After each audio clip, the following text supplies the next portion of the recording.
यदि आप इस चैनल से नए जुड़े हैं तो चैनल को सब्सक्राइब करके बेल आइकॉन प्रेस कर देना ताकि आने वाली हर कहानी के नोटिफिकेशन आप तक पहुंच सके। और कहानी जैसी भी लगे हमें कमेंट करके जरूर बताइएगा। ये कहानी है इकबाल की। एक 18 साल का लड़का जो अपने अब्बू के साथ एक छोटे से गांव में रहता था। इकबाल के पिता बीमार थे, इसलिए इकबाल को ही काम करके घर चलाना पड़ता था। एक दिन अचानक उसके अब्बू की तबीयत कुछ ज्यादा खराब हो गई और उसके अब्बू का देहांत हो गया। इकबाल की मदद करने वाला कोई नहीं था, इसलिए इकबाल खुद अपने अब्बू को कब्रिस्तान ले गया। वो अकेला सब कुछ कर रहा था। कब्र खोदते खोदते कब दोपहर से शाम और शाम से रात हो गई, उसे कुछ पता ही नहीं चला।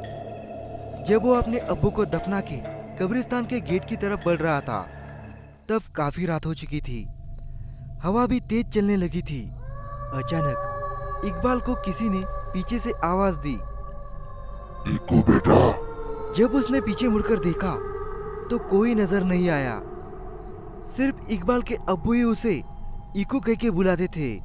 इसीलिए इकबाल ने सोचा शायद उसके अब्बू उसे पुकार रहे हैं। पर जब इकबाल ने जोर जोर से अब्बू अब्बू कहकर पुकारा, फिर भी कोई जवाब नहीं आया। तब वो डर गया और जल्दी जल्दी गेट की ओर बढ़ने लगा। लेकिन जैसे ही इकबाल गेट के नजदीक पहुंचा, अचानक गेट बंद हो गया। वो एकदम से घबरा गया। कब्रिस्तान की दीवारें और गेट इतनी ऊंची थी कि वो उसे किसी भी तरह पार नहीं कर सकता था।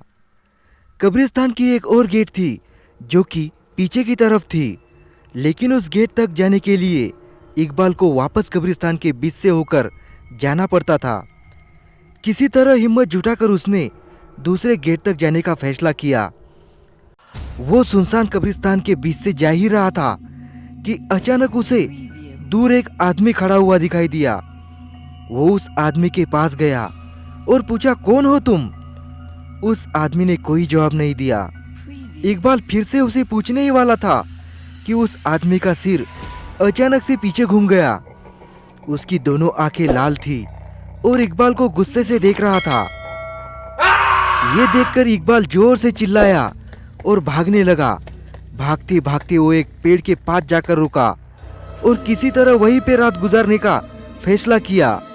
कुछ ही देर में उसके चारों तरफ कोहरा छाने लगा। अचानक उसने कोहरे में एक औरत को भागते हुए देखा। उस औरत के पीछे पीछे एक बच्चा भी भाग रहा था और उस बच्चे के पीछे पीछे एक औरत भाग रही थी। लेकिन वो औरत भागते भागते अचानक रुक गई और इकबाल की तरफ आने लगी। जैसे ही कोहरा हटा, उस औरत का चेहरा इकबाल को साफ दिखाई देने लगा।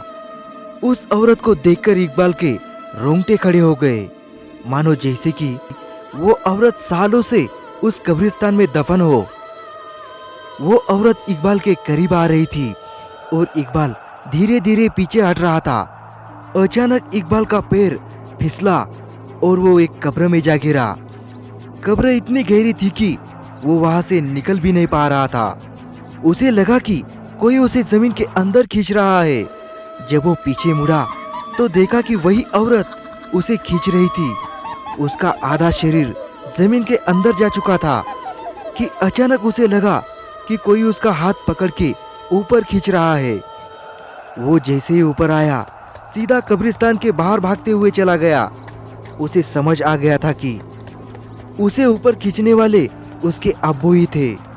इसीलिए कहते हैं, जो आपसे सच्चा प्यार करते हैं वो आपको मरने के बाद भी मदद करते हैं। हमारी और भी डरावनी कहानियाँ सुनने के लिए स्क्रीन पे जो वीडियो दिख रहा है उसे क्लिक कीजिए और डरावनी कहानियों का मजा लीजिए।